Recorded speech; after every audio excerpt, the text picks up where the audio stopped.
আসসালামু আলাইকুম everyone. English প্রোনাউন্সিয়েশনের দ্বিতীয় ক্লাসে আপনাদের সবাইকে স্বাগতম। আজকে আমরা ইংলিশ অ্যালফাবেট এর কনসোনেন্ট সাউন্ডগুলো নিয়ে আলোচনা করব।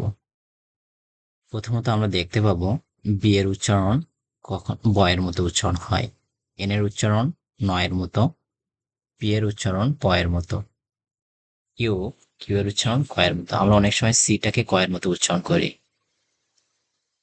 কিন্তু আসল নিয়ম হচ্ছে কিউ এর উচ্চারণটা কয়ের মতো উচ্চারণ হবে। আর এর উচ্চারণ র, এস এর উচ্চারণ কখনো দন্তস্ব কখনো জ, টি এর উচ্চারণ ট অথবা ত, ভি এর উচ্চারণ ভ এবং ডাবল ইউ এর উচ্চারণ ও অথবা রস্য, এক্স এর উচ্চারণ জ। এক্স রে, আমরা এক্স রে বলি কিন্তু এটা হবে এক্স রে, জ।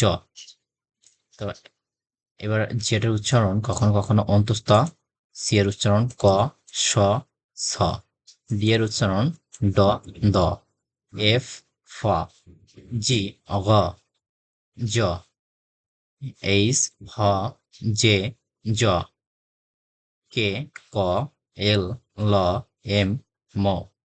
এবং আরো কিছু কনসোনেন্ট সাউন্ড আছে যেগুলো সাধারণত দুইটা অক্ষর মিলে একটা ব্যঞ্জন বর্ণ তৈরি হয়।